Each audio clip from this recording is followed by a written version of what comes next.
Rikudo was watching the students chatting from the top of a building. He just wanted to put an end to that stupid game. A man who had previously beaten him was yelling at him, saying he had neglected the cleaning again. There was still a lot of mess on the floor, and when Rikudo looked at him, the man demanded how he dared look at him like that. Kicking him, the man said that cleaning the house was his job since they had raised him after his parents died. The woman watching everything commented with a smile that it was expected, given the kind of parents he had. They were terrible adoptive parents. Opening the door to another room, he found a boy who said it was his fault. Then, intentionally spilling soda on the floor, he claimed that mess was Rikudo's. Approaching Rikudo, who was already battered, he mockingly asked if he wasn't being kind and teased him further. When Rikudo arrived at school, he found his desk covered in scribbles with a vase of flowers on it, while everyone laughed and mocked him behind his back. The teacher, entering the classroom and noticing his desk, began scolding him, asking what he had done to it. Then Rikudo was shoved against the lockers as 3 of his classmates insulted him, demanding that he pay them 2,000 yen every day. In the end, Rikudo was so incompetent that he couldn't do anything. He looked at the boys and clenched his fists, but someone kicked him in the stomach, followed by a blow to his face.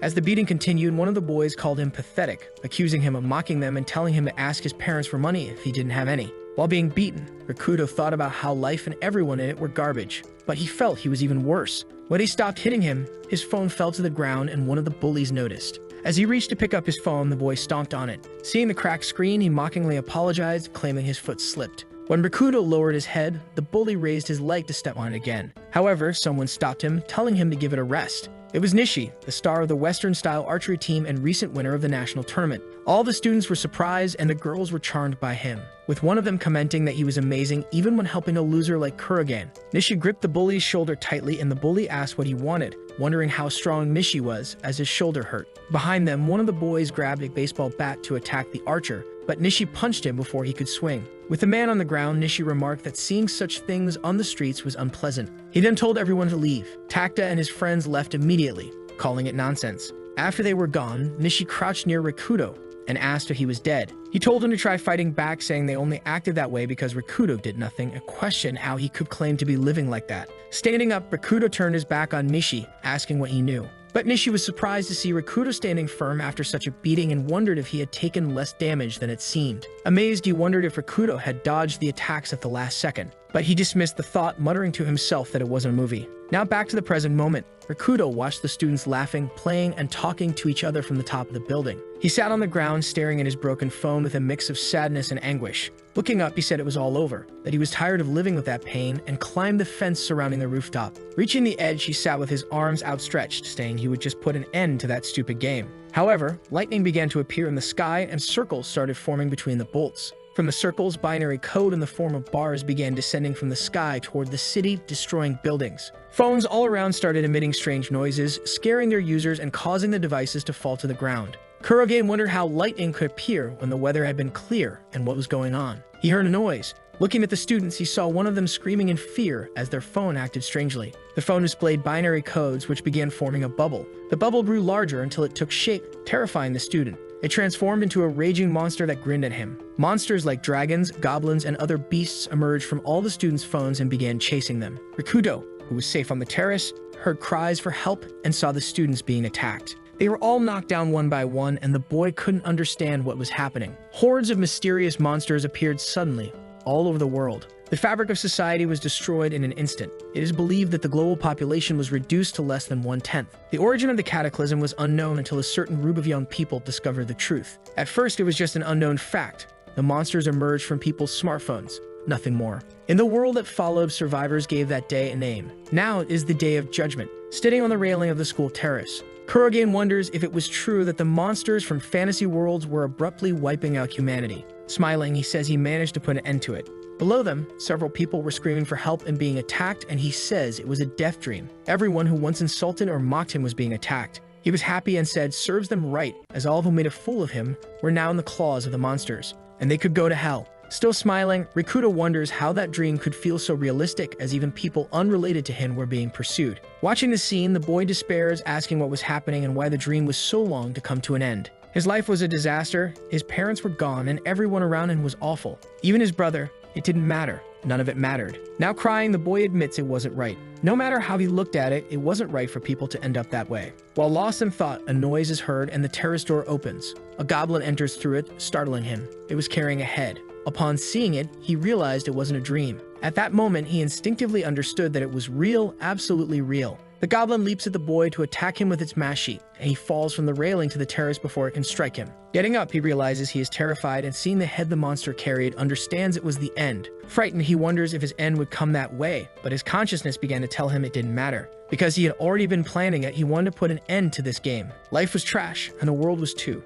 Nothing would change if it ended there or in any other way. But he didn't want it to happen like that, and concludes he didn't want to end at all. Then, picking up an iron bar, he blocks the monster's attack. It knocks him to the ground, and the boy says that real death was insignificant, miserable, and pathetic. Knowing it was like that, he didn't want to end that way, so he resisted the monster's attack even more. Aware of this, he starts shouting that he didn't want to die because that wasn't the way he wanted in the first place. Thus, he continues holding the iron bar, preventing the goblin's mash it from striking him. Humans have a state known as the zone. Regardless of the cause, concentration reaches its limits, and he enters a perfect state of control over his body and mind. With this in mind, the boy manages to strike between the goblin's legs and knocks it down. It is said that when someone enters the zone, they obtain a perfect glimpse of the world around them, and they can intuitively and reflexively decide the best course of action. With the monster on the ground, he strikes it with the iron bar. Rikudo sees the goblin on the ground and is shocked by what he did. After vomiting, he screams in despair. His life until now wasn't real. That's why, from the depths of his heart, he feels that he wants to live. The boy wakes up to a voice asking how he is.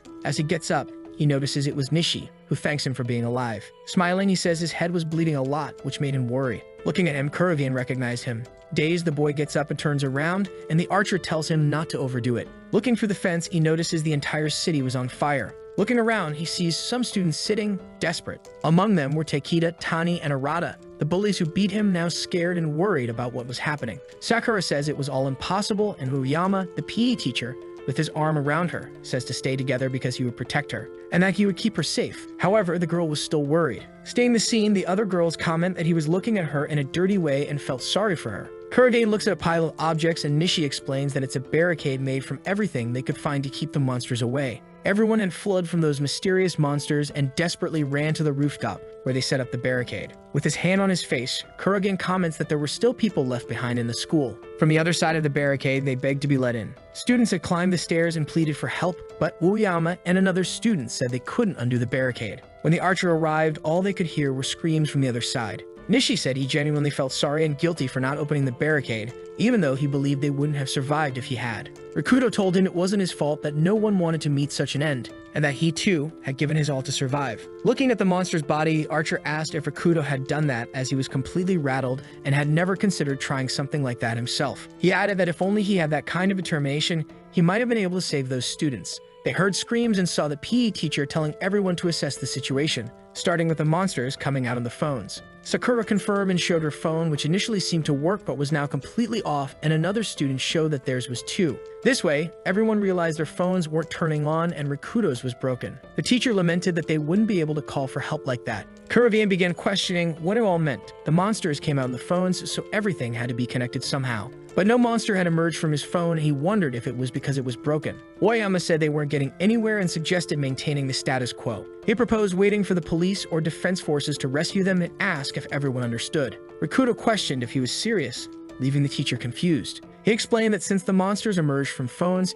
it was highly probable they were all over the city, not just the school. Given the prevalence of phones today, especially in Japan, it was highly likely the entire world was in the same condition. He concluded by saying he doubted the police or special forces were in any position to mobilize. Hearing this, the students began to panic. Nishi then asked if they should secure a safer location instead of staying there, and Rikudo responded that if they didn't want to end up like that, they should do so. Takeda stood up, shouting, asking why a pathetic person was giving such selfish orders. He approached Rikudo, grabbed him by the collar, and said it seemed Rikudo wouldn't understand unless he taught him a lesson. However, Rikudo didn't respond and just stared at him, making the boy nervous. Kurovian wondered what had happened to the bully to make him talk so much nonsense in that moment. The other students agreed with Takeda and started insulting Rikudo. Nishi and Sakura tried to calm everyone down. Takeda asked Rikudo if he was so scared that he lost his voice. But all Rikudo thought about was how the bully looked like a chihuahua compared to the monster on the ground. Still trying to provoke him, Takeda demanded something from Rikudo, who replied that he should stop bothering him over trivial things because it was annoying. Everyone was stunned by his words, and Takeda, cursing, tried to punch him. The archer tried to intervene, but Rikudo grabbed Takeda's arm, caught him by the neck, and slammed him to the ground, leaving everyone shocked by his reaction. On the ground, the student complained about the pain and begged Rikudo to let him go. Calling the situation absurd, he wondered how he had ever been afraid of someone like Takeda. Takeda began insulting and threatening Rikudo, unable to free himself. Despite the insults, Rikudo pressed him harder against the ground. Nishi grabbed Rikudo by the arm to stop him, thinking he was crazy and certain he'd end up seriously injuring Takeda. Looking at him, Nishi wondered if this was the same person who had been bullied before. The other students, witnessing the scene, commented in disbelief. After getting up, Takeda continued threatening and cursing at Rikudo. Irritated, the archer yelled at him, saying this wasn't the time for fights, prompting the bully to back off. Turning to Rikudo, Nishi said it was water under the bridge and Rikudo agreed. Facing the group, Rikudo said that what mattered most was figuring out what to do next instead of engaging in meaningless fights. Hearing this, the bully kept insulting him angrily, but the teacher interrupted, asking if they could continue the discussion. Nishi calls for the teacher and steps forward, saying that, in summary, there was nothing on that rooftop, and he doesn't know when rescue might arrive or, in the worst-case scenario, if they would come at all. They need a safe place at all costs, as well as food and water supplies, but Kurogane interrupts him, saying that if possible, they would also need weapons. Sakura asks if such a safe place exists, and the archer replies that this was the heart of the problem. Rikudo says they need to check how things are inside because they can't begin without knowing if traveling is even possible. Stegu shouted that he was against it because it was too dangerous, and there could be monsters on the way. They should stay and wait for rescue. The teacher comments that the boy was right, and they should at least check the hallway. The students oppose the idea, asking who would want to walk among monsters out there. Then the man calls for Kurogane and Takeda, telling both to check the situation inside the building. The second is startled upon hearing his name and says the teacher should go to set an example, but the teacher says he will stay to protect the students. The girls agree, saying that if they were men, they should go, and nervously, he insults them. Rikudo grabs the iron pipe he used on the monster and moves toward the barricade.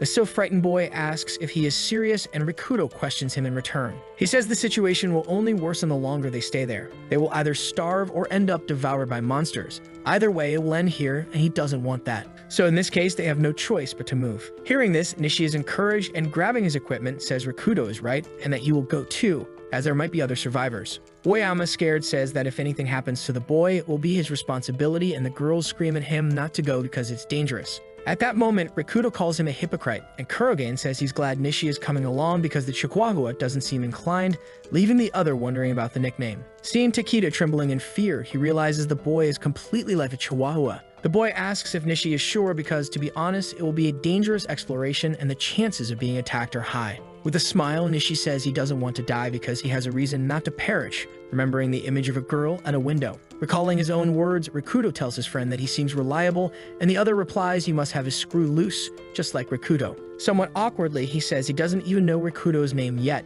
They introduce themselves to each other, and through jokes, they manage to pass through the barricade and enter. Kurogane and Nishi walk through a corridor full of bodies. The archer comments that everything feels like a bad dream, and his friend responds that it's just reality. The boy says he understands but wonders where all the monsters are, adding that he's not complaining, just finding it anticlimactic. His friend replies that maybe they left the school and went to the city, and Rikudo asks why. Rikudo comments that the school had already been closed, and he suspects there weren't many prey for the monsters there, so they left to find a better place. The archer agrees that this might be true but says it's horrible to hear, and in the middle of their conversation, he notices something. The boy was about to continue talking, but the archer interrupted him. Both hear a slapping sound coming from a distant corridor, so they stay on the edge cautiously. Nishi peeks and sees a goblin in the middle of the corridor. He looks at his friend, and they agree they can take it down if it's alone. Then he draws his bow and prepares his equipment. Keeping his distance, he takes his time to focus and then fires an accurate arrow, which hits the goblin from behind, piercing its chest. The monster, with its high resilience, doesn't go down with the arrow, and looking back, spots the archer, letting out an attack scream. The archer tenses, and before he can grab another arrow, the goblin rushes toward him with incredible speed. Kurogane intercepts its advance and strikes it directly on the head with a pipe, throwing it away. The goblin, nearly incapacitated, looks back, trying to recover its strength, but the boy appears in front of it and strikes it multiple times, finishing it off. Nishi approaches the body and comments that his friend was brutal, as expected. He asks the archer if there are more signs of monsters, and the young man says there's nothing nearby and that everything went well. The other agrees. Amidst his thoughts, Rikudo comments that there are monsters against which humans stand no chance, recalling the dragons he had seen earlier. Nishi, confused, asks what these monsters are and remarks that no matter how he looks at them, they all seem typical of a video game. He adds that the monster they just defeated strongly resembles a goblin. Kurogane comments that he has the impression of having seen these monsters somewhere before. Growing more nervous, his companion begins trembling, realizing that if the monster had landed a hit on him, he would have actually died. But with determination, he clenches his fist and says that now, in real life, they are truly putting their lives on the line.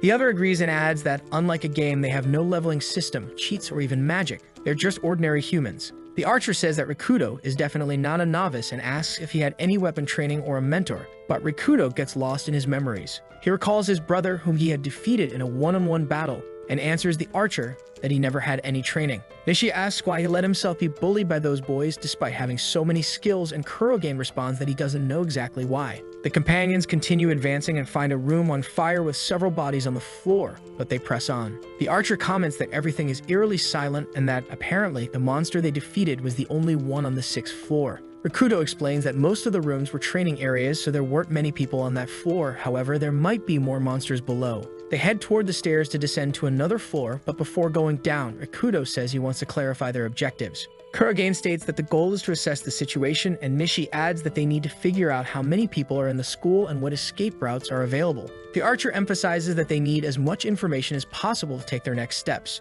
His companion says that returning alive with some information is the most important thing, and that, if they are in danger, anyone can leave the others behind to save themselves. Trying to lighten the mood, Rikudo says they are in an emergency situation and that no one should hold any hard feelings about such decisions. He jokes that his companion is acting tough, but before he can finish speaking, they hear a cry for help from the floor below. Rikudo freezes for a moment before rushing downstairs. His companion remarks that he knows exactly what kind of person Rikudo is, someone who would never abandon others. On the lower floor, a monster is walking around. It wields an iron club, resembles a goblin, but is larger and has horns. Tachibana Koton is hiding in a cabinet, trying to make no noise, but through a small gap, she is horrified by what she sees. The goblins are stripping her classmates while they cry out for help, and she thinks she should help them, but knows she can't. One of her classmates begs the goblin to stop, but it goes into a frenzy and attacks her. She closes her eyes and covers her ears, falling into complete panic over what she's witnessing, apologizing for always doing nothing and running away from everything. In her memories, she sees herself in a crowd, watching Rikudo being beaten. He was being assaulted by the class bullies, and she recalls thinking she should stop them from committing such violence. Trembling, she tries to ask them to stop, but the blonde-haired bully kicks Rikudo in the face, and she starts apologizing again. She feels Seiku placing his hand on her shoulder and calling her name. He asks her what's going on and says class is about to start. Barely reacting, she is quickly pulled away by him, who insists they should leave while Rikudo remains on the ground. Tachibana awakens in the cabinet again, realizing she fainted from the stress of everything she witnessed. In a panic, she wonders what happened to everyone and how long she had been there. Amid her many questions, she tries to take her phone out of her pocket, but in her nervousness, it slips from her hand and falls to the floor, making a loud noise. She becomes very nervous, noticing that the sounds around her momentarily grow louder before falling silent. Still extremely anxious, she realizes she hears nothing anymore and wonders if they noticed her, only to be startled by two goblins opening the cabinet door. As the door fully opens, the young woman sees all the bodies in the room and that her friend Misaki is there too. The goblin grabs the young woman by her hair and pulls her out of the closet. Then the monster begins tearing her clothes as she screams for help. Another monster appears and attacks the goblin with a single blow, leaving the girl terrified. The others in the room surround the monster, but with a single strike, it dismantles all the goblins around it. The girl, in complete shock, screams with all her might for someone to help her, and the two young men begin running toward the screams. The monster grabs her with one hand and drags the tied-up bodies of the goblins through a corridor. The girl apologizes and begs it to let her go, but the monster becomes angry and slams her against the wall, knocking her unconscious. Rikudo and Nishi watch the monster from a distance, and the archer becomes scared,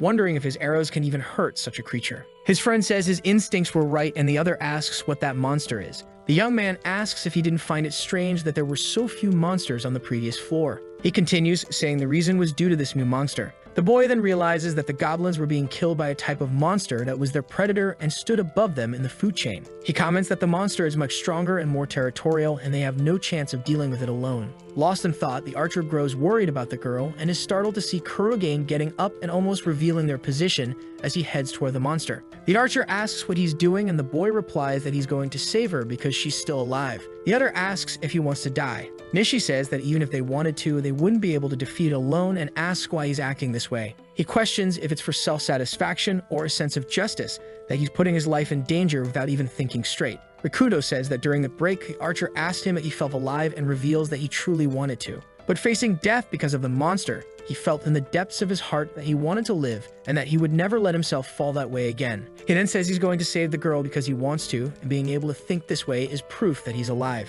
Nishi says he seems insane and asks if dying so stupidly by facing the monster is what he calls living. Kurovian replies that he doesn't need to come with him, that it's his problem alone, and in his memory he sees the figure of his brother. Sorero calls him incompetent and says he has no money, no family, and no one by his side, so because of all that, he was dead and should act like it. Rikudo says he feels sorry for the boy, but that he will never be someone dead again, even if it destroys him. The archer interrupts him, grabbing his shoulder, and says he has a sister who isn't related by blood and studies at another school. He asks why he's saying that out of nowhere, and the boy replies that he doesn't want to die there either because she would be left alone. Nishi continues, saying that leaving that girl as she is and running away would be shameful, and that if his sister were in a similar situation, he would have to help her. And he wonders if he would be capable of fighting and protecting his sister, and that it would torment him if he made up some excuse and just ran away. He then reveals that because of this reason, he's going to help Kurogain take down the monster, and together they will save the girl. Kurogain says the two of them are going to do something stupid for selfish reasons and asks if he's okay with that.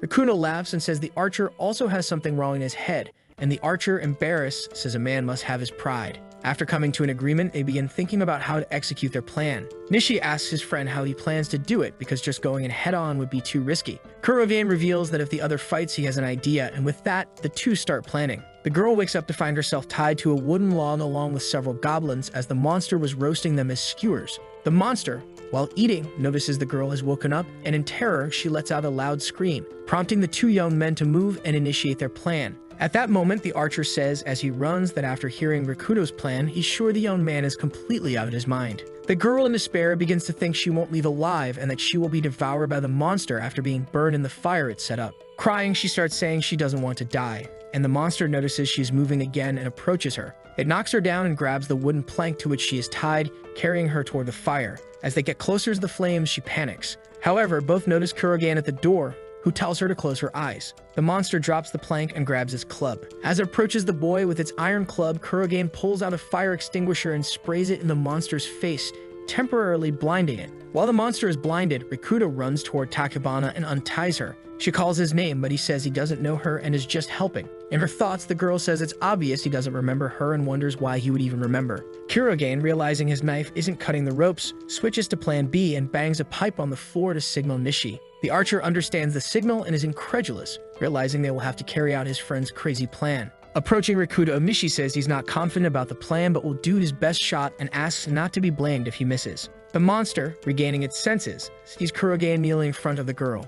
Enraged, it roars, shattering all the windows. Rikudo raises the pipe, and the furious monster lifts its iron club to attack. He thinks that if he makes any wrong move, it will all be over. Observing the attack pattern, he uses a technique called Kiryatoshi to parry and redirect the monster's attack to the side, successfully blocking it. He feels both surprised and relieved. The boy remarks that it's been a long time since he used that technique, but his muscle memory hasn't failed him. Rikudo stands still, holding a metal bar against a demon-like monster. Quickly, the opponent tries to strike the protagonist, catching him off guard. But Rikudo manages to defend himself. At that moment, the boy slightly alters the attack vector instead of opposing the opponent's attack head-on. The battle continues between them. Rikudo strategizes to minimize the impact of the opponent's strikes and counter with minimal force. He attacks the monster's feet. It's explained that this is a technique used in modern kendo. The protagonist remembers his father. He acknowledges that he never forgot the skills his father taught him as a child. Rikudo silently thanks his father for the teachings. A girl watches the boys battle with the monster and thinks it's incredible.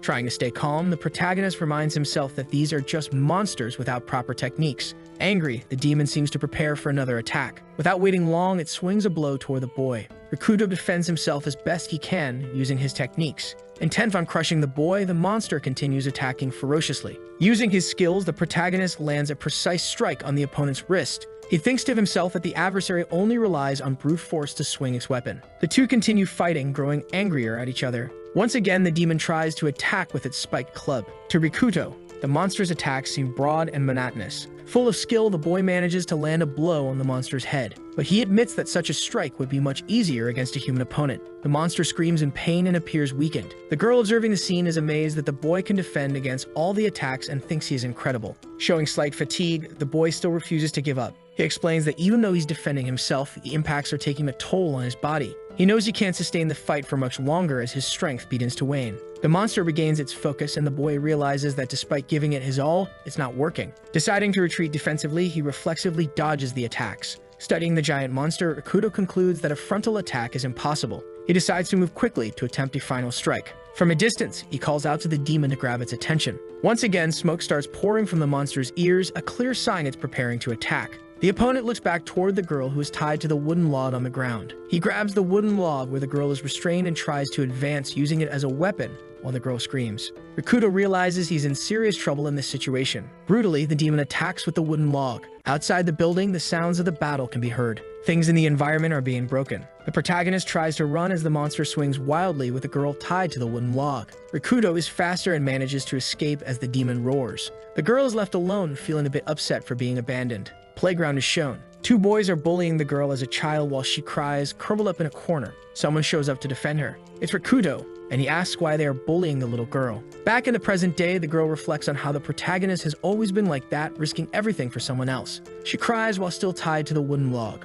A boy observes from outside and says he's about to jump in and help with the fight. He sees Rikudo defending himself against the monster and thinks the guy is amazing for managing to do so. But he believes that Rikudo is reaching his limit. Walking toward the battle, the boy asks the protagonist to hold on and drag the demon about 10 more meters. His steps quicken as he hurries to the scene. Arriving at the location, his expression darkens as he declares that this is where he'll put an end to the story without failing. The protagonist keeps running, luring the monster. At one point, Rikudo looks back and tries to hit the opponent with his iron bar. Exhausted, he puts all his strength into the swing to strike the enemy, but his grip falters and the demon lands a direct hit. Rikudo is thrown far away. The boy is injured and lies on the ground, to the despair of the girl who witnesses the scene. Nearby, the boy who came to help also sees what happened. Everyone shouts for Rikudo-san. He lies on the ground, unable to move. Watching this scene, the boy with the arrows analyzes the situation as dire. Nishi remembers his friend's advice. He must aim at one specific point and cannot miss, as there's only one chance. And if he fails, the boy will die.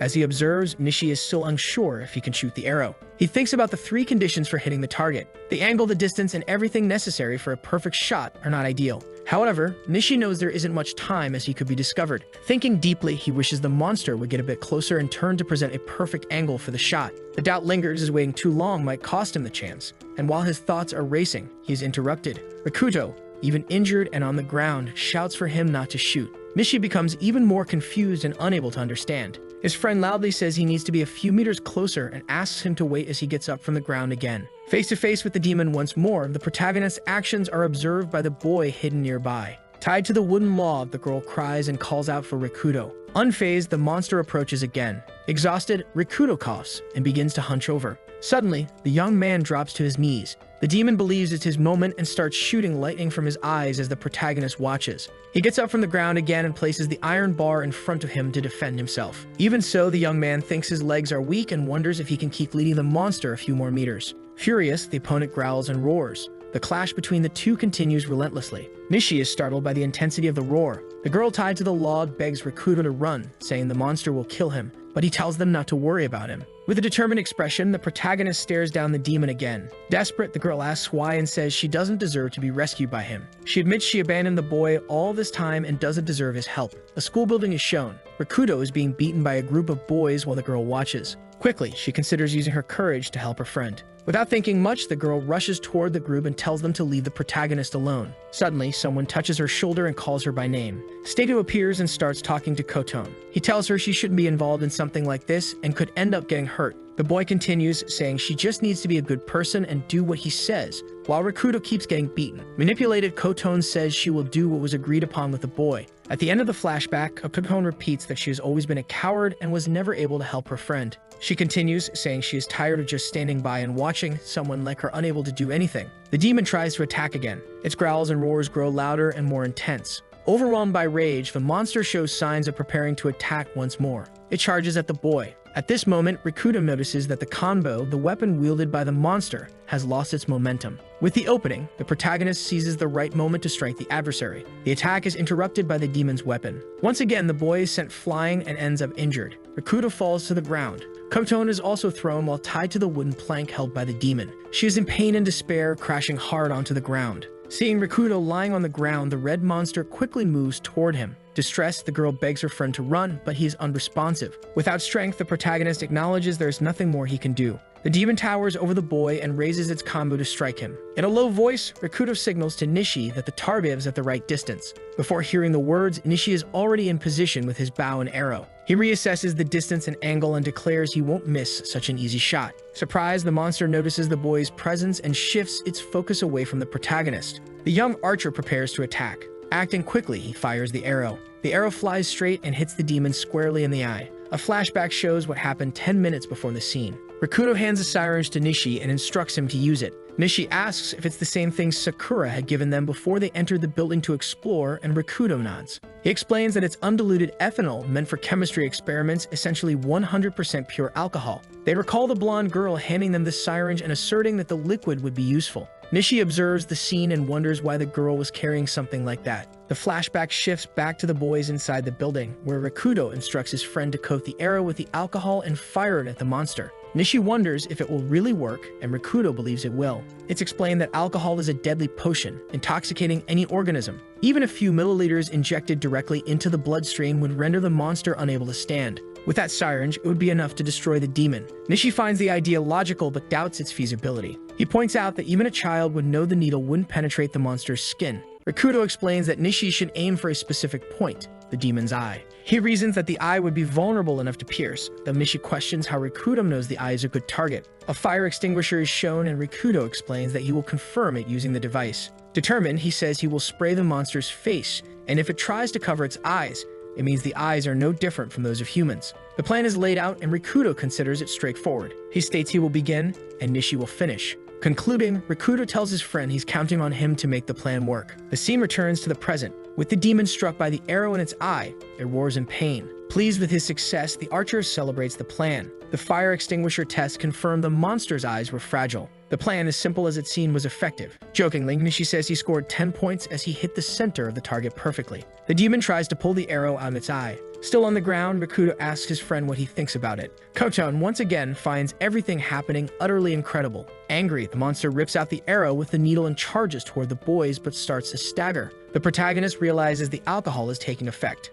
A loud roar fills the air. Using all its strength, the monster swings its weapon at the boy, leaving Rikudo momentarily disoriented. Quickly, the demon attacks, but the boy manages to dodge. Nishi panics and calls out to his friend. He concludes that the ethanol might act as a poison, but it doesn't kill instantly. Even angrier, the monster charges forward. From outside the building, the scene is visible, with shattered glass and destroyed walls. There's a hole in the wall, and Rikudo notices the demon is heading straight toward it. When the monster attacks, the boy waits for contact, but instead rushes forward and grabs it by the waist. Using the last of his strength, he pushes the opponent toward the hole. He tries to throw it off the building, but it's heavier than he can handle. The boy keeps applying more force. Something catches his attention, and when he looks up, he sees the monster preparing to attack from above. Nishi notices as well and runs toward his friend. He also grabs the monster by the waist, and with the combined strength of the two, they manage to push the opponent through the hole. The demon falls, but Rikudo goes with it, still clinging to the adversary. Screaming and roaring, the monster crashes to the ground. There's no sign of the protagonist. Suddenly, the boy appears, being grabbed in midair. Nishi,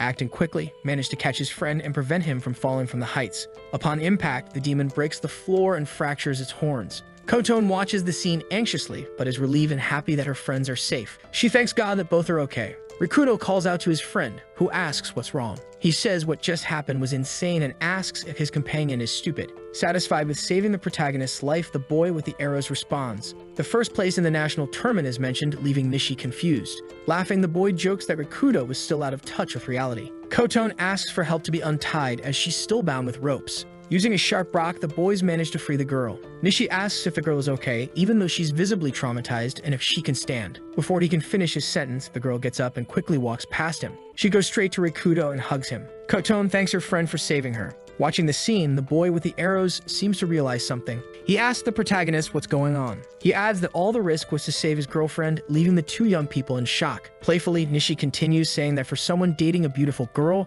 Rikudo is a calm guy, but Koton interrupts and says they are not a couple. The protagonist, confused by everything that's happening, says he wants to ask a question. He then decides to ask who the girl is, leaving the other two baffled. Thinking it's a joke, the boy with the swords says that's too much, but Rikudo insists he really doesn't know who she is. Koton says the question makes sense, as he might not remember since it's been a long time. She introduces herself as Tachibana Kotone and says she studied at the same school as him. Trying to jog his memory, she says they were close and called each other Riku-chan and Koto-chan. Hearing the nickname, Rikudo seems to remember. His eyes widen as he realizes she's a girl he cannot forgive. Another flashback occurs and the protagonist recalls scenes from the past. Kotone was a girl he wanted to protect, a battle he couldn't afford to lose. In one scene, he pushes a boy who was hugging the girl. He says that was the beginning of the end. A dialogue about a traffic accident takes place where the brakes failed. Rikudo is shown crying in the rain over the bodies of 2 people who died in the accident. He says a part of him was lost. Nearby, the boy who was with Kotone holds a piece that might belong to the car. The protagonist says Sorato had a childish mind,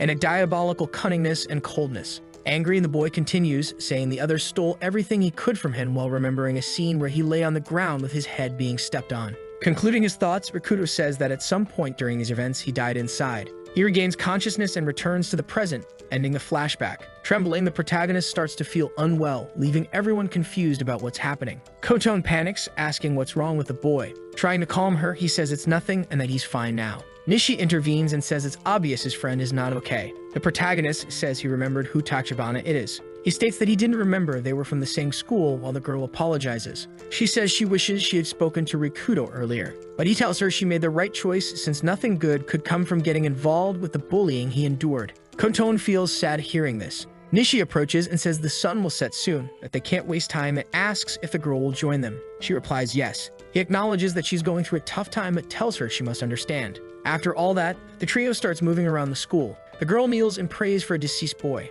Nishi catches a lizard that spits fire from its mouth. They then realize there's no sign of monsters in the building. Rikudo realizes that now that they kill the monster boss, smaller ones might appear. The trio secures the fire doors and the route to the second floor, which should suffice, but now they must head to the rooftop where others are waiting. Upon reaching the rooftop, they find 4 survivors there. Everyone is happy to see their friends return and calls them Nishi's patrol. A boy runs toward the archer and says he never lost faith in him. Another boy calls for Kotone and hugs her. It's Seiju-kun who says, "Thank God you're alive." She calls out Rikudo's name. Nishi notices something peculiar is happening. He asks if the boy is someone the girl knows. Quickly, the boy introduces himself as Seitu Shinjiro, Kotone's boyfriend. Sakura is intrigued upon hearing the story. Kotone becomes embarrassed, but her boyfriend tells her there's no need to feel that way as their parents approve of their relationship. He adds that he's proud everyone survived. He thanks Nishi for saving the girl. But the archer says the one who deserves gratitude is Rikudo. It's explained that the protagonist is the one who actually saved the girl. Sakura asks if that's really true, amazed by what she's hearing. The conversation among the group continues on the rooftop. Stegata remarks that Nishi said Rikudo defeated Takeda easily earlier and asks if it's really the same boy. Rikudo replies that he should be called Kurogen. A flashback shows the protagonist being grabbed by his collar by his bullies who mock him. Kotone's boyfriend then thanks the protagonist, saying the girl has caused him many problems. Rikudo responds that it's not a problem and Seiku assures him everything will be fine and that he will protect her from now on. He asks Rikudo to leave Kotone in his care. Taking Kotone aside, her boyfriend says she should rest since she's clearly exhausted, but she insists she has something to say to Rikudo. The protagonist and Nishi are confused. Sakura continues to be amazed by what she's seen. Thanking the girl, the archer says the alcohol she provided saved their lives. She begins to explain about the monster and its bodily composition from oxygen molecules to the circulatory system and how the alcohol worked. Nishi asks why she had a syringe with ethanol, and she pauses to think of an answer. Before she can respond, Oyama-sensei interrupts and asks Rikudo to explain the entire situation. After the explanation, the group concludes that the situation is unfavorable. The archer states they didn't find any other survivors apart from Tachibana, which isn't a good sign. The remaining survivors are saddened by the news. It's explained that the lower floors of the building are safe since the fire doors are closed, providing decent places to sleep. Nishi declares that under these conditions, they can endure a little longer. The teacher gives orders for everyone to gather supplies and find a secure base, stating he will take charge of the situation. 2 boys mock him, calling Oyama an idiot. A new base is being established by the students. With mutual help, everyone begins organizing a space to stay. Each person helps in whatever way they can. Rikudo is seen carrying the bodies of the deceased on his own. Kotone says it's awful of Uyama to make Rikudo carry all the bodies by himself. The protagonist replies that someone has to do it and remove them from the base before they start decomposing. The girl asks what he will do after gathering all the bodies, and he says it will be difficult to bury them all. Rikudo decides to take the bodies to the rooftop, but there must be another way to remove them from there. Tachibana agrees with him. Frustrated, Rikudo continues carrying the bag of bodies, commenting on how strange the situation is. One of the bodies he carries is of a boy who used to bully him in class. Lost in his thoughts, the boy believes that all the bullies and even the neglectful teachers deserve to die,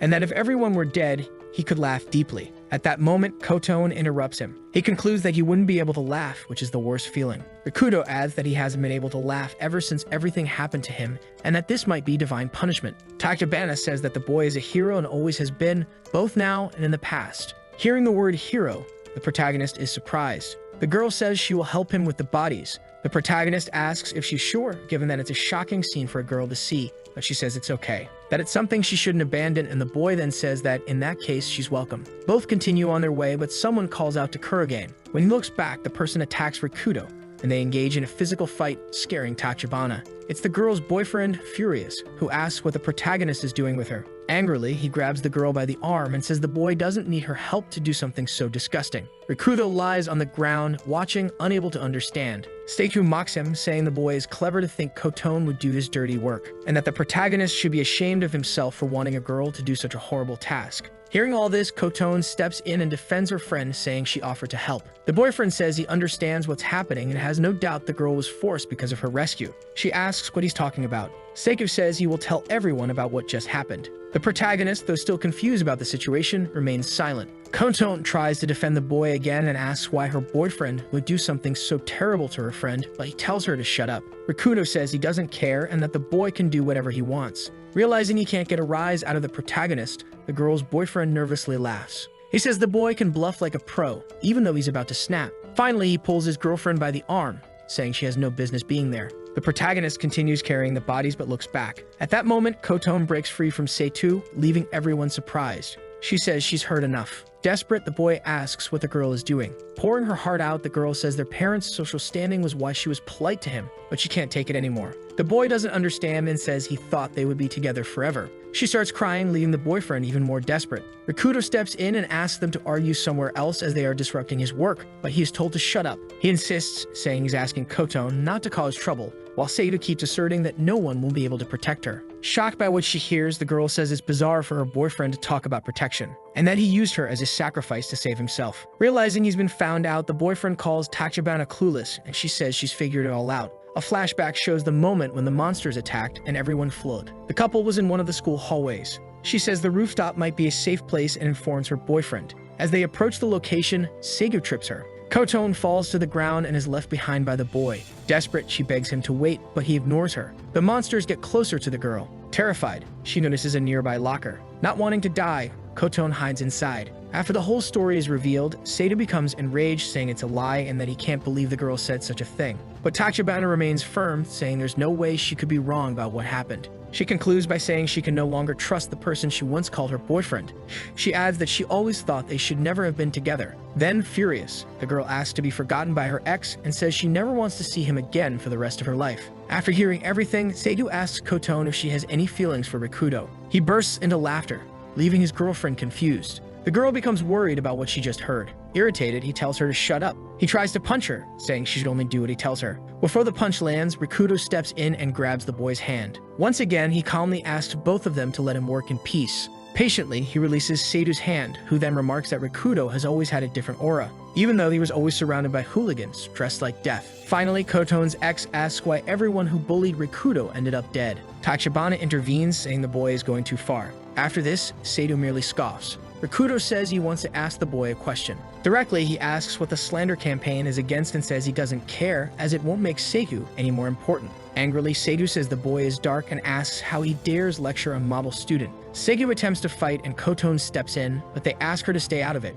Out of control, the ex-boyfriend says someone like Rikudo should leave for everyone's benefit. The protagonist remains unfazed. Seitu continues provoking, saying Kurogane isn't anyone special just because he fought a monster. Rikudo notices that Seitu approaches using karat strikes, likely indicating a high ranking. Knowing what he's doing, Rikudo thanks him but says he won't fight. He's called a coward but says he doesn't care. Kurogane states that, like it or not, he's a friend of Tachibana's and for that reason won't hurt him. Seitu completely loses his temper at the refusal and still tries to fight. Irritated, he yells that Rikudo doesn't know when to shut up. With years of dojo training, Rikudo knows he can defend himself. He dodges the first punch. The kick aimed at him also misses. Seitu realizes that after Kurogane faced a giant monster, nothing phases him anymore. He acknowledges the protagonist has immense mental strength. After another attempted strike, Rikudo dodges and the ex-boyfriend falls hard onto the bag of bodies. He's shocked to see one of the corpses inside the bag. Mockingly, Kurogane asks if the boy will help him carry the bodies. Even angrier, Seitu grabs a piece of wood. Everyone hears a noise. Looking around, they see Nishi watching them. The archer asks what's going on. Rikudo says it's nothing, but his friend disagrees. The tension between the boys remains high. Nishi understands what's happening and becomes suspicious. He asks Tachibana if she's okay with what's going on. Seitu gives up, saying everything is fine, and leaves the area. Irritated, he walks past the archer, who reflects that Seitu excels in studies and sports. He notes Seitu's obsession with Koton and hopes he won't fight over her. Rikudo asks why his friend is there, and Nishi replies that his task has calmed down, so he came to help. He apologizes for leaving all the work to Rikudo, but the latter says it's nothing. The two exchange a fist bump. Tachibana feels happy about the friendship between the boys. They decide to take the bodies to the rooftop and return later to discuss the next steps. Some time passes and night falls. Everyone gathers in the shelter. The teacher observes his students. A box of supplies is delivered, enough for everyone to remain there for a while. Everyone finds Oyama annoying. Nishi says he's not hungry. Meanwhile, Rikudo enjoys a variety of food. He warns that if his friends don't eat, they'll die. The archer agrees but says he can't eat right now.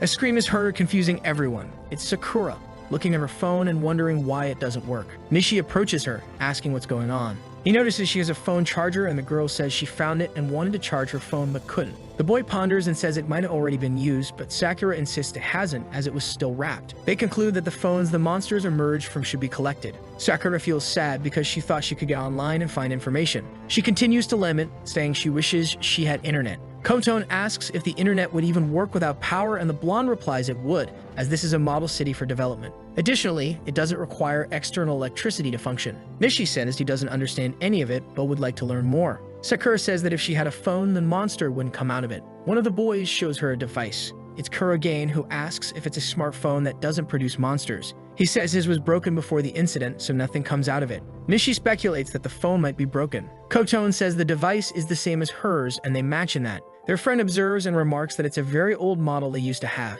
While the conversation continues, Sakura wonders if the phone could be repaired. Kuju considers ways to fix the device. She says she's starting to see a glimmer of hope. Still at the school, Nishi warns everyone that at the current pace, the situation will only worsen, and the food they found will only last 3 days. Rikudo adds that the weapons they have are few, and that the steel pipe is still better than the available armament. The boy with brown hair continues, summarizing that they are all in big trouble. But he emphasizes that there's still hope because, according to Kuju, it's possible to fix Kurogane's phone using the right tools and parts from Tachibana's phone. The blonde girl, with a hesitant and forced smile, stammers that she can probably fix the phone, while other students look at her worriedly. The protagonist sarcastically thanks Takeda for breaking his phone earlier. Angrily, the bully yells, asking what good it will do to fix the phone, only to be rebutted by Tuya, who says that with the repair, they could use the internet to learn more about the situation. Additionally, they could talk to other survivors and gather information about emergency shelters. As he speaks, hope begins to show on the faces of the other students. Koton asks Sakura about the computers, who responds that, like the phones, they are all fried. The rescued girl says that doesn't make sense, but Kuju explains that even though they were off, when the monsters appeared,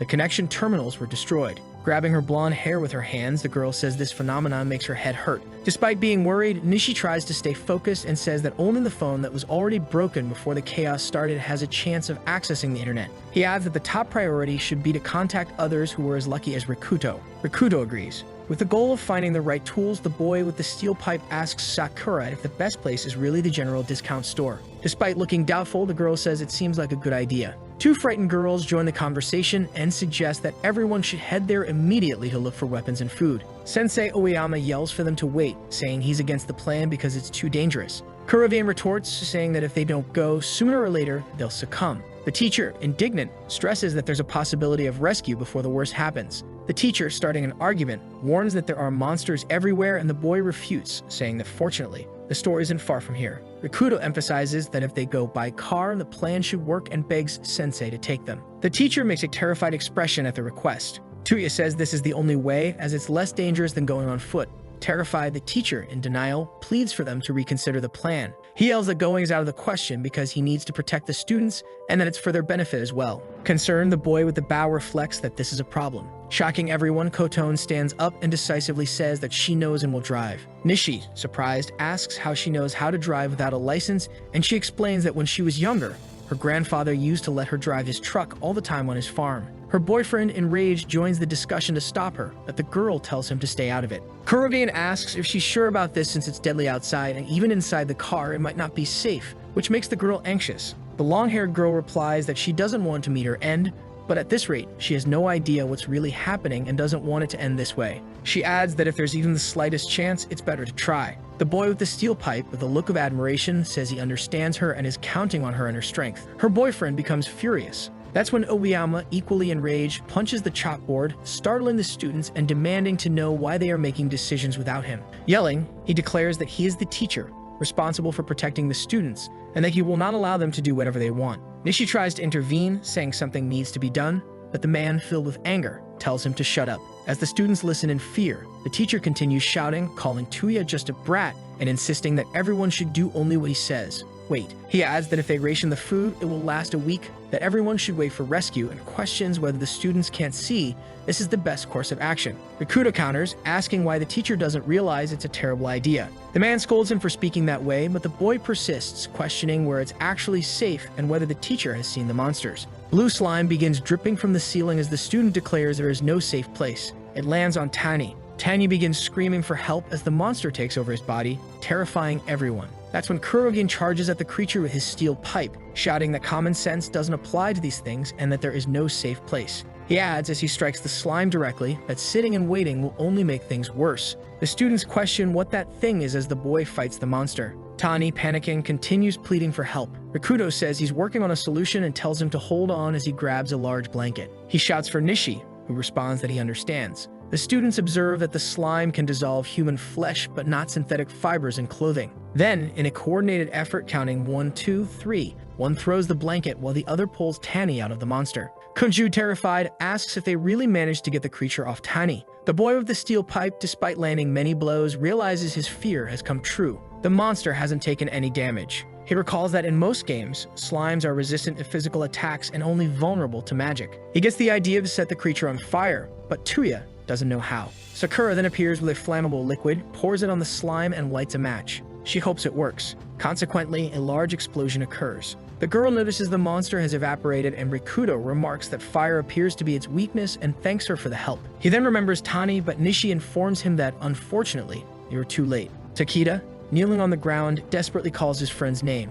Sensei appears, confused, wondering what just happened, and the hero asks if he now understands the gravity of the situation. That if they had been slower, everyone could have ended up like Tani, angrily questioning if they're really going to stay there waiting for a rescue that might never come. The teacher collapses to the ground, lamenting, and says he doesn't understand, and that the students can do whatever they want. Leaving the school, Tuya, Kurigane, Kuju, and Takebana eliminate all the monsters they encounter along the way. The four decide to hurry before more threats appear. They find Ueyama's car and hand the key to Kotone. She notices that the car isn't manual, and Mishi asks if she knows how to drive it. The girl says yes, but admits she's more accustomed to manual transmission. The brown-haired boy laughs in relief and praises her. Interrupting the moment, Sakura asks if she really has to go. The archer says it's obvious she does, as she's the only one who knows the parts and tools needed to fix the phone. Sweating nervously and laughing awkwardly, the girl agrees. The blonde gets into the car, sighing and lamenting in her thoughts about having lived a short life, while Tuya wonders what she's carrying in her backpack. Stegyo appears and declares he's coming too,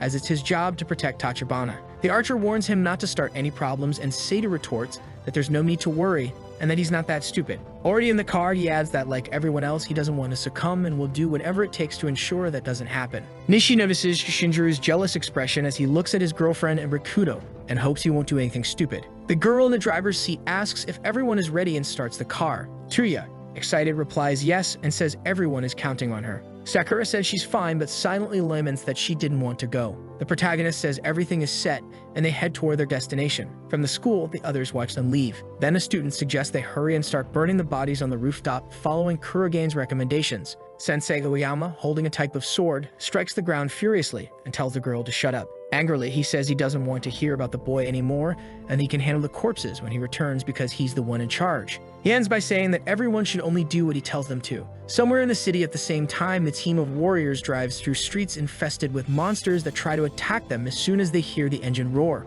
Tachibana, panicking, runs over one of the creatures, and Rikudo praises her, comforting her. Nishi, observing through the sunroof, says driving was the right choice because the smaller monsters can't reach them. His expression changes to worry when he spots a massive creature and asks the driver to change course. Sakura, holding the map, tells Kotone to go back to the last four-way intersection and turn right. The protagonist, sitting in the passenger seat, says everyone is counting on her. while her boyfriend in the back seat watches angrily. Through the sunroof, the hero with the bow observes enormous flying monsters and wolf-like creatures devouring people on the streets. He shouts that it feels like the world has ended. Kurogane asks if there are any signs of survivors, and the boy responds no. The blonde girl says she suspects other people might be alive somewhere else hiding and that they're the abnormal ones for venturing out like this. Seikyu suddenly orders them to stop the car. His girlfriend complies and asks what's wrong. Tuya asks if he saw something. The boy points ahead and says that about 50 meters away, there's likely a convenience store where they could find food. He continues and asks if they shouldn't check it out. Kuju agrees.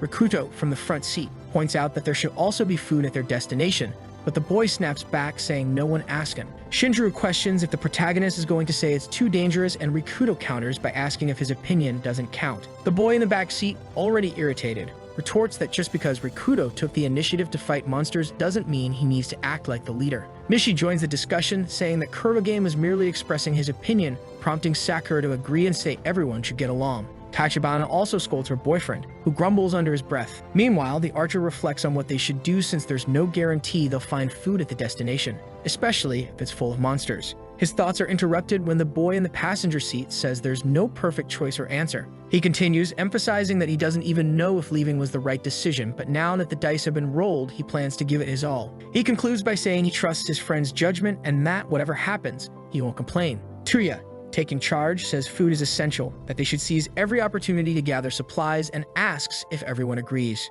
5 minutes later, they arrive at Honolulu Coffee and ask Shinjiro if this is the right place. He confirms. Sakura tells them to be careful, and Mishi says that if something feels wrong, they'll leave. Entering the place, they're met with empty shelves. However, the protagonist points out one good thing. There don't seem to be any monsters in the store. The hero with the bow reflects that if there's no food, it's because other survivors or creatures have already taken everything. Kurogane finds some canned food that appears untouched. They decide to gather as many useful items as they can find. 15 minutes later, they've gathered a good amount of supplies in bags and look on satisfied. That's when Seidu hears a noise coming from behind a door. They open it and ask if anyone is there, but they find no one, just a cardboard box that seems to contain bread. The boys stare at the box, intrigued and confused. Shinjiro approaches and confirms that what's inside the box is indeed bread, getting excited about finding food. Rikuto, concerned, asks him to wait. The boy, irritated, asks what's wrong and emphasizes that he's the one who found the supplies. The hero with the steel pipe counters, saying something feels off. And he continues questioning if it's not strange that there's blood around the box and if it doesn't seem like something happened there. Still irritated, the other guy asks something like what could have happened there, and the protagonist replies that he doesn't know but draws attention to something written on the ground. Saying he feels a bad sensation, he warns that it's better to stay away from the box. The boy in the gray vest, in a mocking and irritated tone, states that he knows the other is saying this but will come back later in secret to take the box and steal the credit. Mishi calls his attention. Holding the box with both hands, the guy shouts that he was the one who found it and that the box is his. Abruptly, a large red eye appears and stares at Seitu, who becomes terrified. He drops the box forcefully to the ground and screams. The girls in the car hear the scream and, frightened, wonder what's happening. That's when Sakura asks Kotone to duck down and hide. Monsters that look like giant lizards, carrying spears with heads on the tips, appear making some kind of growling noise. Scared, the girls huddle inside the car. Meanwhile, a creature with one eye and 9 tentacles attacks the boys inside the store. Rikuto charges at it with his steel pipe and hits it squarely, while the boy in the vest watches with an irritated expression. The protagonist, panting and looking at the box, concludes that the monster must be a mimic, and it reminds him of a creature he had only seen in a game. Nishi shouts, alerting that something is happening outside. The hidden boys observe the fantastic being standing still. Kurogane says that the being seems to be a lizard man who came to investigate something, and his friend says that's bad since there are many of them. Seeing that they haven't been spotted, both decide to wait for the monsters to move on because they couldn't handle 5 of them. Tuya wonders if the girls are okay. One of the lizard men approaches the car and breaks the window with his spear. Kotone screams, and the boys, terrified, don't know what to do now that the girls have been discovered and decide to go forward together. All 3 of them. Seidu, terrified, can't move, and the boys decide to go without him. Kuju, being pulled out of the car, tries to convince the monster by shouting that she isn't appetizing. Outside the vehicle, they face their imminent end when suddenly, one of the monsters is taken down. Rikuto appears with his steel pipe, bravely striking the creatures. He shouts to Tachibana to take care of Sakura, and if things go wrong, to leave him behind and escape with Nishi. Surrounded by 3 lizard men, the protagonist finds himself cornered. That's when an arrow hits one of the monsters and brings it down. Tubiya, hidden, thinks that if he's discovered, he'll lose his advantage and 1 against 3 will be too much, just as his friend had said. The boy hero wonders if this will be his end. And fighting, he refuses to fall. a boy appears on the roof of the store and hits one of the monsters directly with the rocks, surprising Rikudo. He continues throwing rocks with all his might, while Nishi shoots his arrows. Another boy with platinum hair appears and takes down another creature with brass knuckles. Even without knowing those boys, Kurogane seizes the chance to finish off the lizard men. Seeing all of them defeated, the protagonist thanks one of the unknown boys for saving his skin. The girls, happy to have found other survivors, run toward them, while Tuya notices that these boys are from the same school because of their uniforms. Remembering that the place is dangerous, he says everyone must leave quickly. Then the boy with green eyes suggests they come with them to a hideout. He asks if there's any problem with the invitation to the other boy, referring to him as Senpai, who makes a face showing he didn't like the idea much. Nishi, relieved, says he thought it would all end there, and Rikudo states that if you don't give up, luck can knock on your door. Tachibana then tells everyone to get in the car, and the boy throwing rocks is surprised that she can drive. 10 minutes pass, and the strangers introduce themselves. The red-haired boy says his name is Aiz Tabata, and his friend is called Yamaoka Takashi Senpai. Then he points to what he calls a secret base, a large hotel named Hotel Love. Getting out of the car, the group of friends is shocked and wonders if this is real. Aiz, excited, says it's the sensible place to take refuge since there wouldn't be many people around, meaning there wouldn't be many phones from which the monsters could emerge. The boy, noticing Tuya's reaction, steps forward and says that he and his friend do not have a strained relationship. The hero of the bow says that wasn't what he thought.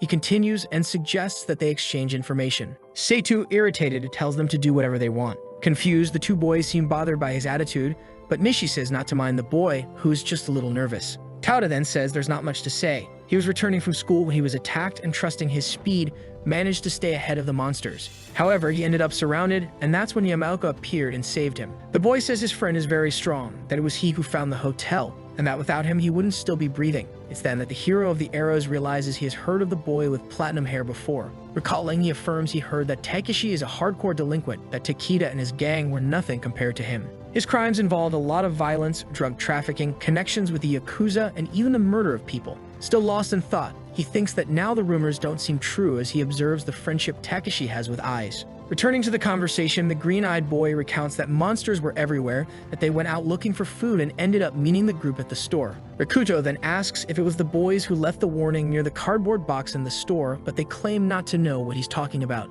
The hero of the steel pipe, embarrassed, says to let it go. Tauda then says that's all they know and asks if Nishi knows anything else. On their way to the interior of the hotel, the boy tells the entire story from the beginning, and the green-eyed boy feels relieved to learn there are still safe people at school. Full of hope, he asks if, by fixing Kurogane's phone, they'll be able to call for help, but Tuya, less optimistic, admits the chances are slim. Interrupting the conversation, Rikudo gets straight to the point and questions what the two boys plan to do next, adding that it's okay if they don't want to join them. Sakura then says, disappointed, that in her case she was indeed forced to go, while the boys look on puzzled. Yamaoka says he will go with them, surprising his friend Tauda. The boy continues, saying he won't hold anyone back but will be a meat shield. Nishi then says that having him along will be very helpful. Takeshi then asks his friend what he wants to do and says that if he wants to go to school, that's fine. The same responds that if Takeshi goes, he'll go too. And he adds that he's a man too and needs to do something. Kurogane, happy, says to the hero of the arrows that it's good they stopped at the convenience store, and he agrees.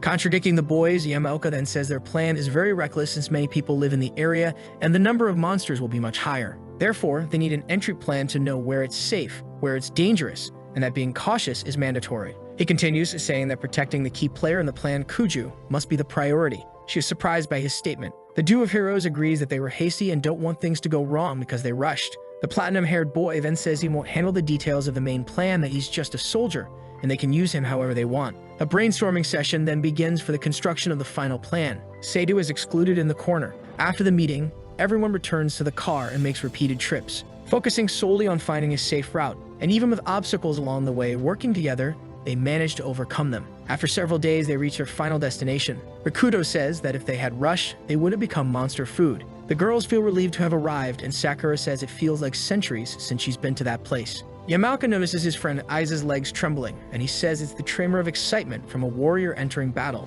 Everyone moves forward while Seidu lingers behind. Kurogane tells everyone to stay alert, and Nishi adds that from now on they will face challenges as they come. Outside the school, flying monsters dominate the ground and the skies. One of the students reveals that the survivors have been feeding on pieces of bread. Sitting on the floor, a boy with his hands on his head in a state of breakdown wonders how much longer they'll have to keep living like this. Two girls are talking, and one of them wonders if Sakura is okay, since they haven't heard from them since everyone left. Enomoto, feeling hungry, approaches the teacher, who is sitting and devouring an entire loaf of bread. The girl, pleading, asks if it wouldn't be possible to share a little more, as everyone is very hungry. The sensei, irritated, slams his weapon on the ground and orders her to forget about it. Angrily, he stands up and shouts that they don't understand how precious food is at the moment and tells the girl to shut up and do as he says. Takeda, upset, mutters to his friend that while they are starving, Oyama is stuffing himself with food. Still trying to reason, the young girl warns that at this rate they won't last until the others return, but the man retorts that the group has probably already become monster food.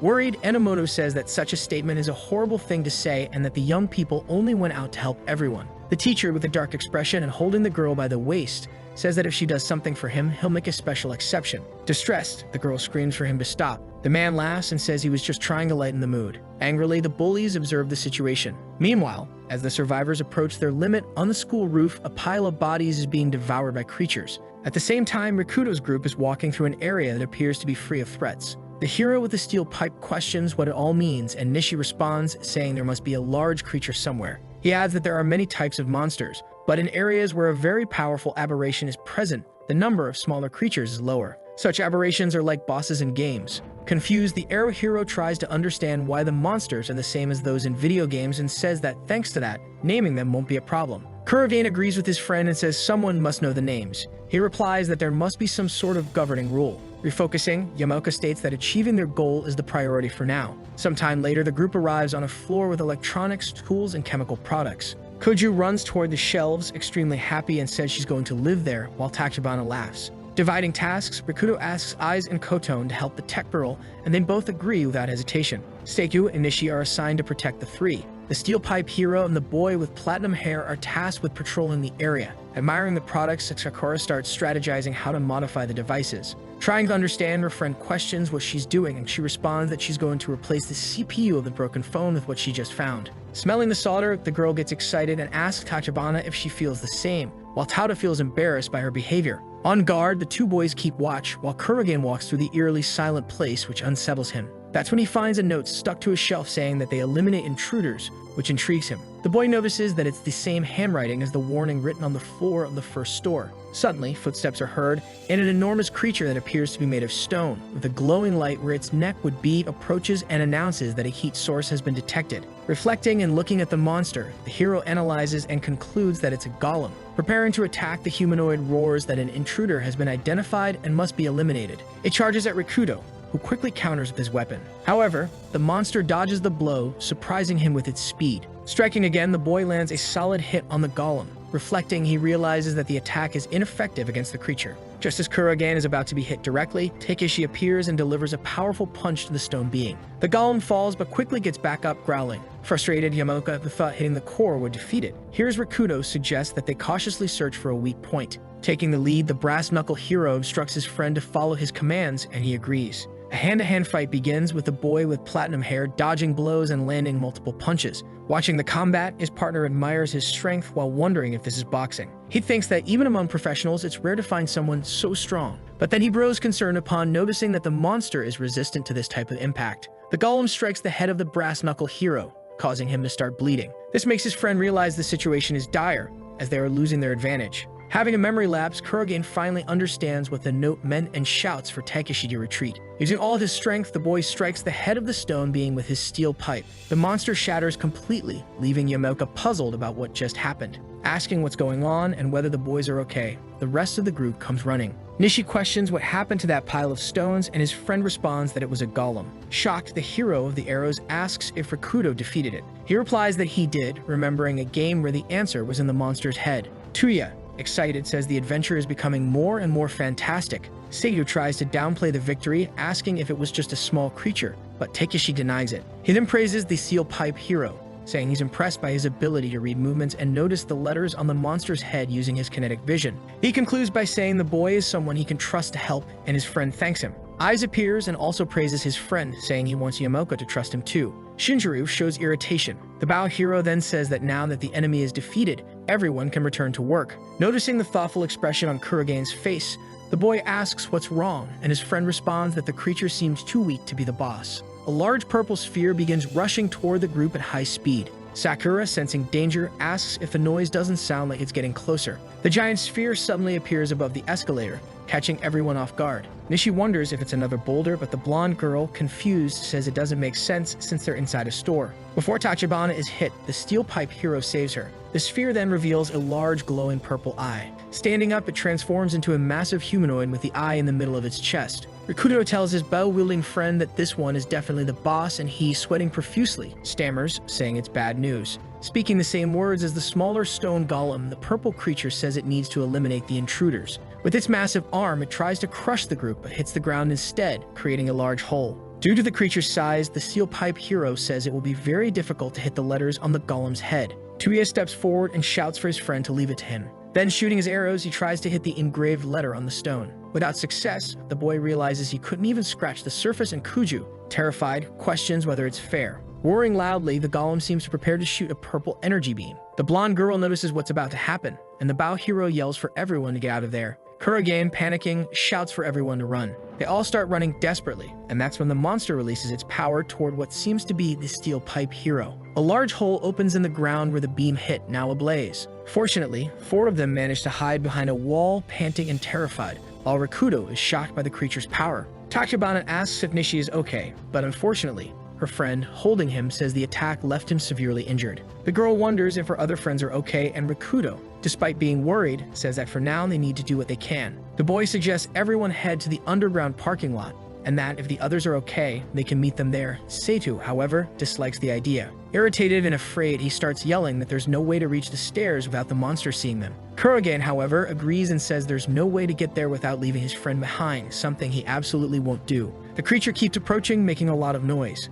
Confused, they watch as the steel pipe hero takes action. Leaving the hiding spot, he decides to face the monster head-on. While distracting it, he signals for the others to run toward the stairs. Thinking about the creature's attack as he runs, he concludes that it reacts to heat and aggression. So for the others reach the stairs, they must throw the flare he gave to his friends. This way, if it distracts the golem even for a brief moment, he'll be able to get out of there safely. However, if the monster sees them, everything will be over. This is the only way for everyone to get out of that situation unharmed. Kotone shouts to let them know she's ready, and Rikudo gives the signal for her to throw the flare. As the girl is about to throw it, her boyfriend interferes and the flare rolls down the staircase, ruining the plan. In a panic, Tachibana questions Seitu, who says he had to do it because the monster could have turned on them before she threw the object. The monster then hits Kurogane directly. Slamming against the wall, the boy cries out in pain. His worried friend screams for him, and he tells her to stay where she is. He says not to worry about him and to get out of there to take care of Nishi. He also warns the girl's boyfriend that he better take care of her, and Shinjiro mutters angrily.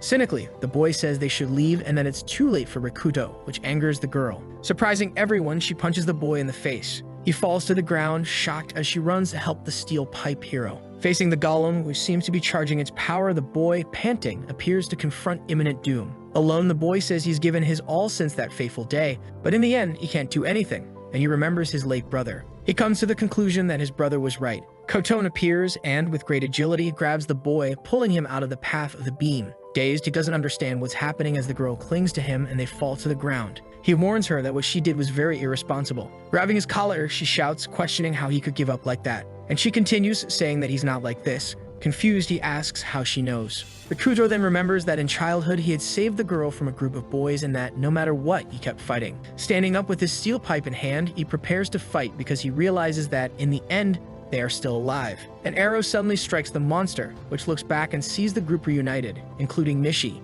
who seems to be better. The sight makes Kurogane and Tachibana happy. Ai says he was worried when they left them downstairs, but that they're okay, and Takeshi apologizes for the delay. Thus, everyone prepares for a massive counterattack. Tachibana and Rikudo stand in front of a monster. The boy tries to strike his opponent with his weapon and succeeds. Nishi is accompanied by another man and watches the scene while the boy with the sword says he's thinking of retreating but isn't sure if he should. A loud noise occurs. There's someone knocking on the door, which grabs the attention of the people in the room. They realize it's the small golems coming up from the lower floor. The noise intensifies and scares Sakura, who defines it as a desperate situation. Nishi asks Rikudo what they should do and says that if things continue like this, they're finished. Quickly, the protagonist tells the young man to keep shooting, and if the boy keeps shooting at the same target, he'll succeed. The boy with the arrows calls the monster an idiot and asserts that it won't last much longer. Rikudo says he needs to defeat it because he's still alive. The other students watch the scene, terrified. The word alive catches Sakura's attention. Stammering, the girl calls out to Kurogane Nishi.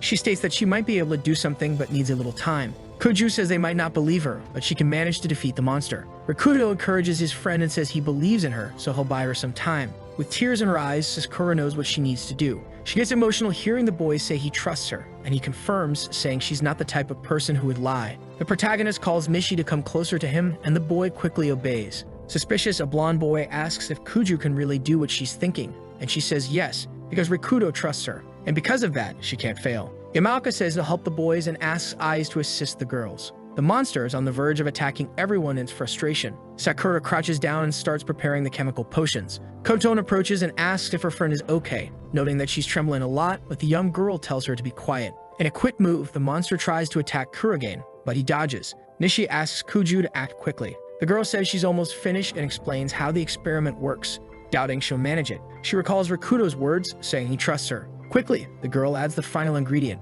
The potion is ready, much to the girl's joy. Sakura warns Kotomo never to mess with chemicals, as they are very dangerous. The next step is to throw the product at the monster's head, which will defeat it. Tabashina asks how they could hit the monster's head, leaving Kuju desperate. The little girl calls herself an idiot, realizing she hadn't thought of that, but Aiz grabs the product. The boy runs with it in hand and asks if all he has to do is throw it at the monster's head. He says he's on the baseball team and will manage it. Sakura urges him to be careful with the liquid, leaving everyone anxious. The giant opponent approaches quickly. Nishi becomes frustrated as he sees the monster getting closer. Suddenly, an explosion occurs right on the monster's head. A sword-wielding boy is startled, wondering if that's as far as they've gotten. Aiz arrives running with the chemical product and apologizes for the delay. He says it's a special delivery directly from Kanju. In one swift motion, he throws the vial toward the monster's head. Koton asks her friend what she added, and Kuju explains it was just some chemical reactions. But she admits she added nitrate and sulfuric acid to glycerin, creating nitroglycerin. Before she finishes explaining, a massive explosion occurs.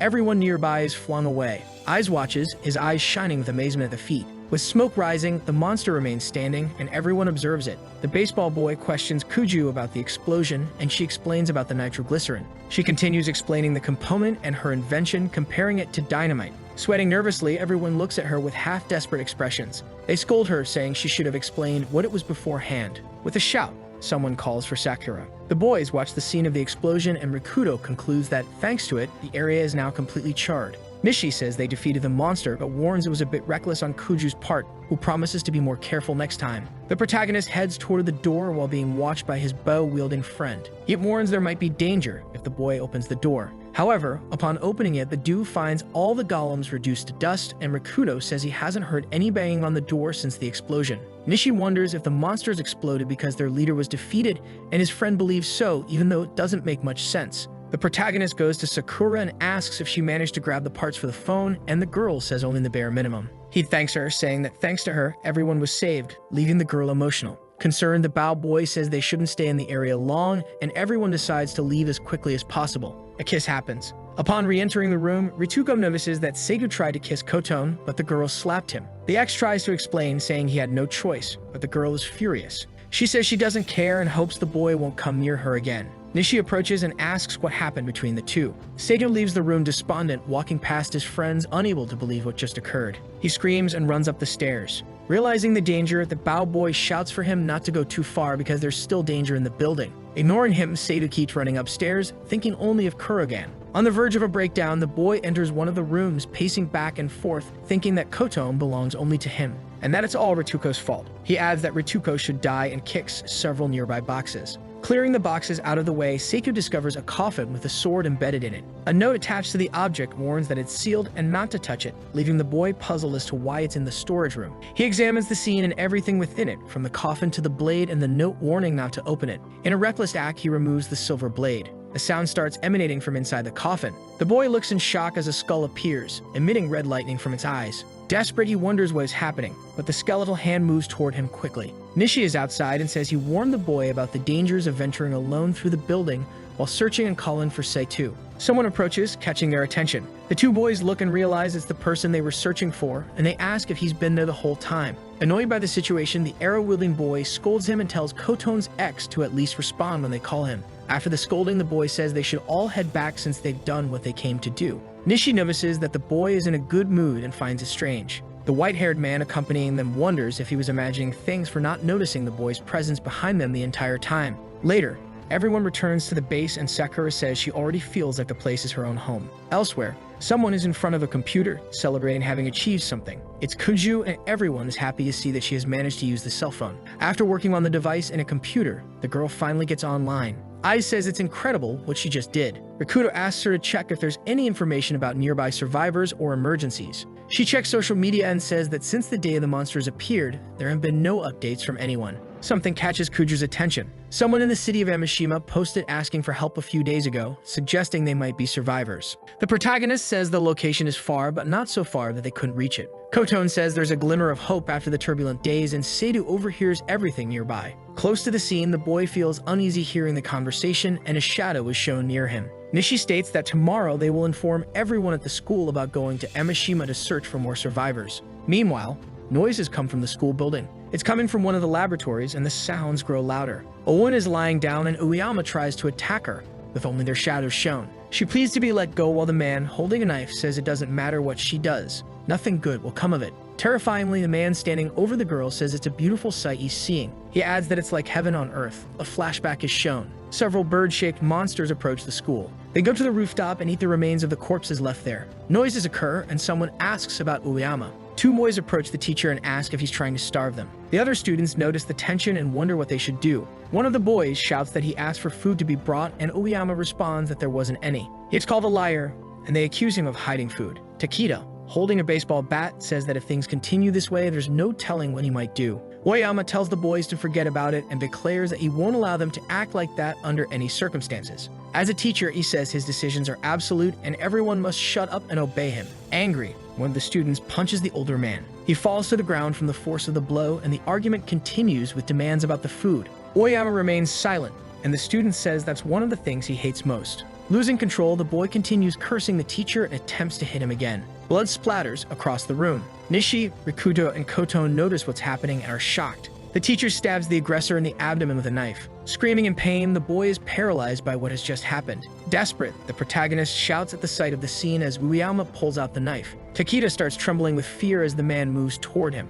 Without hesitation, the teacher keeps approaching the other student. He states that bad people like them need more disciplined education and attempts to stab the blonde boy. More blood splatters across the room. Back in the present, Oyama is shown carrying the girl from the room on his shoulder. He takes her to a room where a group of people is alive and others are dead, announcing that he has returned. Mocking, the man asks why the other students are cowering in the corner. Terrifyingly, the teacher throws the girl to the ground and says she's back home again. Still holding the knife, he declares that the girl was exceptionally beautiful. He approaches Kasahara and says she will be next. Terrified, the girl says that instead of her, he could take Riko. Her friend becomes outraged upon realizing that Kasahara is offering her, and Kasahara retorts that Riko is just another sycophant. Impatient, Oyama stabs the knife into the ground, scaring both girls. He calls the two young women and says they are both good for listening to him. Tense, the two agree. Hayashi approaches, but the boy is trembling with fear. When questioned about what he is doing, he insists it's nothing. Oyama warns the boy not to try anything, pointing to the other dead students. The boy says he never even thought of it,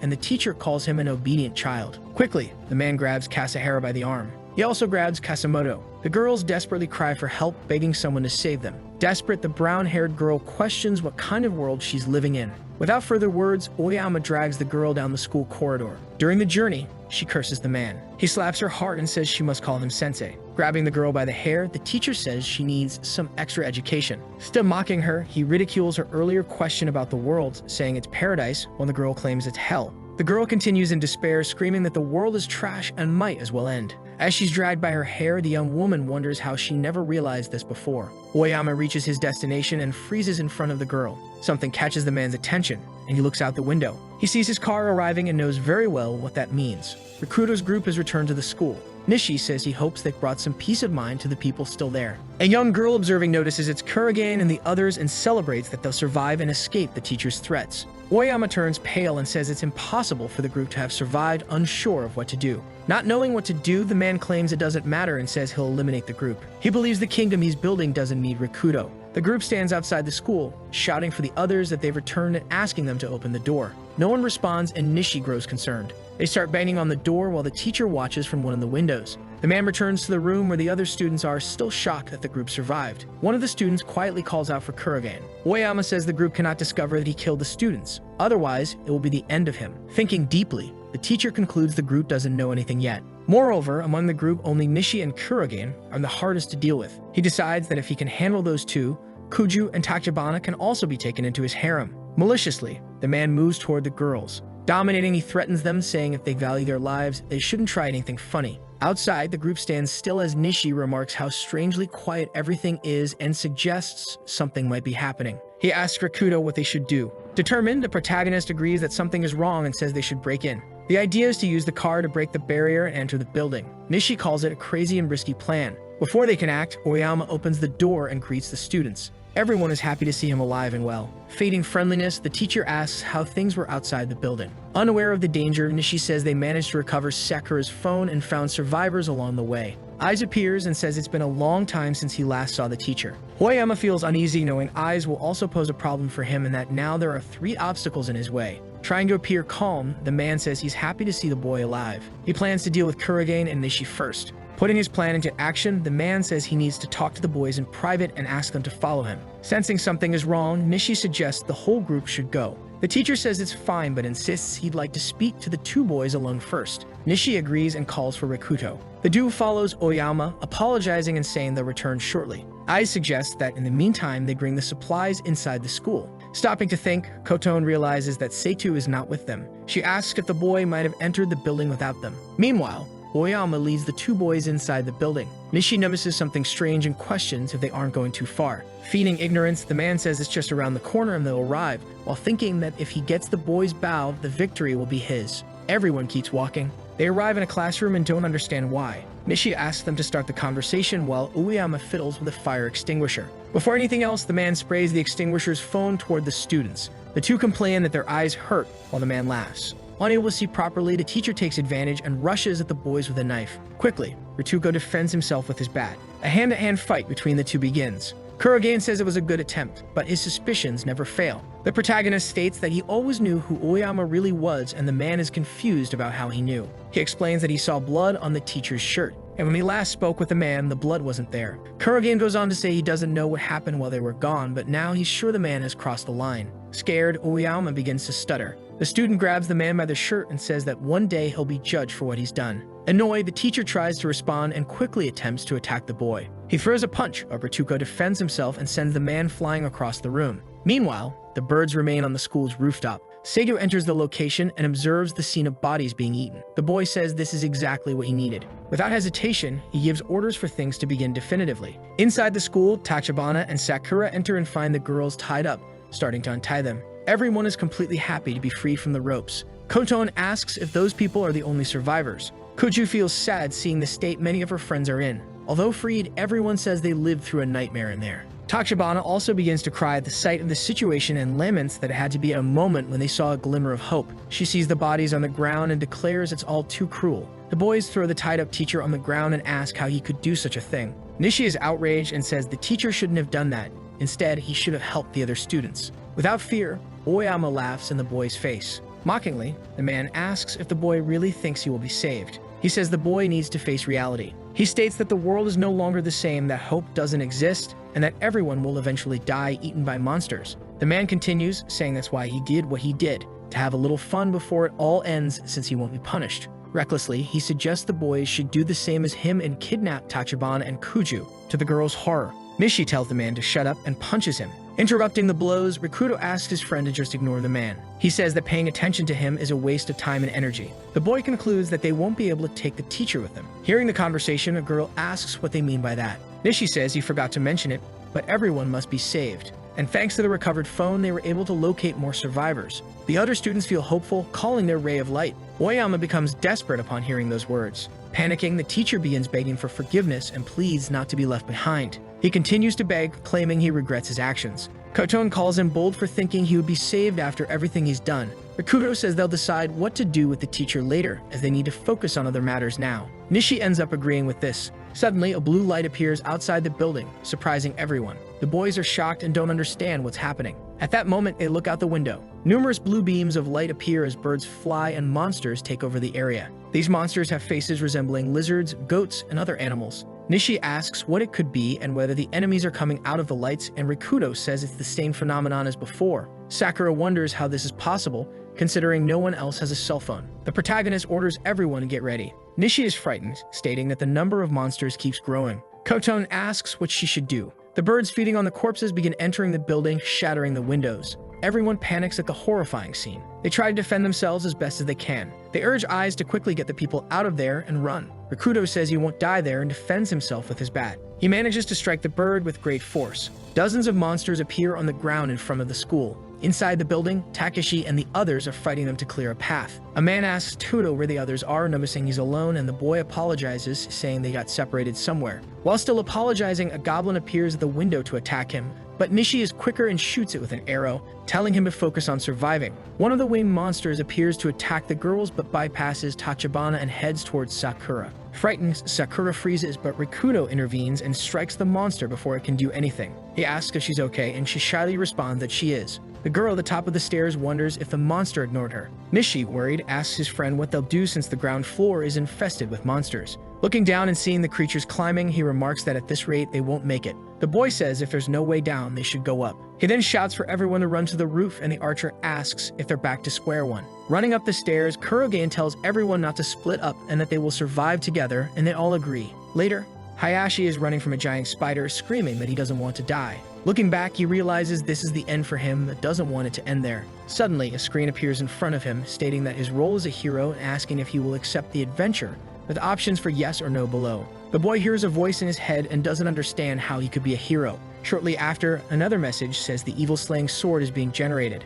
Seeing the spider attacking him, he grabs the sword and slices it in half. The girls arrive shortly after and find the boy. He wonders if this is his power. Sakura celebrates behind him. They start praising him, and he becomes embarrassed. Rikudo and Nishi arrive shortly after, also praising him and celebrating. He thanks everyone and says he can protect them now. However, it was all an illusion, and in reality, Hayashi is in the spider's mouth, being devoured while repeating the same words. On another floor, one of the girls is being grabbed and cries for help from her friend. The friend says they're not friends and wishes for her to perish. Shortly after, another monster appears behind the girl and attacks her before she notices. The other, witnessing the scene, wonders what kind of world this is. In the bathrooms, the teacher says he wants to live and needs to survive to build his paradise. He is tied up in one of the stalls. Enemono opens the door, saying she's found him, and he is startled to see her. She says that even tied up, he made it there, and that ending him is as hard as killing a cockroach. She then asks if he has any dream he wants to fulfill, and the man is confused. The girl says her dream was to find a true friend, yet marry and build a happy family. Holding a knife, she tells Ueyama she wanted to include him in that dream, but she can't anymore because he took that away from her and corrupted her. Terrified, the teacher begins begging. The man pleads for forgiveness, saying he'll take responsibility as she attacks him. She slashes his chest and he falls. Smiling, the girl says he will indeed take responsibility, not just for her, but for the entire class. He is left on his own, surrounded by ghosts, telling him they will end him. On the floor, the teacher begs to be spared but is attacked again by the girl. Crying, she says that with this he's paid the price, at least a little, and that nothing matters anymore. However, she doesn't notice a monster behind her. Rikudo spots the rooftop door and alerts everyone. Nishi asks what they'll do once they're up there, and the boy responds they'll figure it out when they get there. Opening the door, they find Seitu, who says he's been waiting for them. Everyone is happy to see him, and the archer asks if he's okay. He says all the actors are gathered, but he's been waiting for Kurogen. The boy thanks everyone for reaching the rooftop and escorting Koton. Nishi, confused, asks about the escort and whether he hit his head, but his friend says something is wrong. Smiling, he comments that they were being cold, and with the monster behind him, he says he was on their side.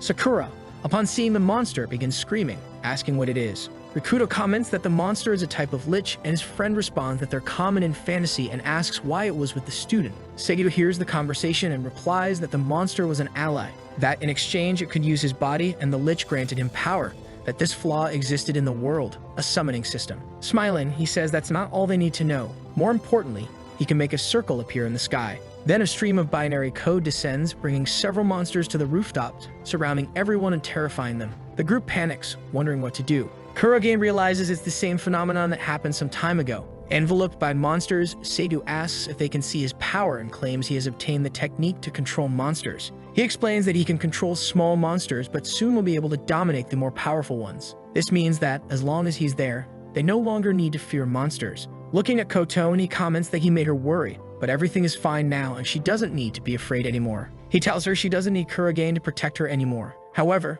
the girl feels even more frightened. Extending his arms along with the lich, he asks the girl to live with him in this new world. She refuses, leaving the boy confused, but Tachibana says it's hard to believe and asks if this is truly his power. The girl asks if he was the one who summoned the monsters that just attacked the students, and he admits it. He then comments that they attacked one of the girls in his class and probably all the others. Seigo dismissively says he doesn't need anyone else but her.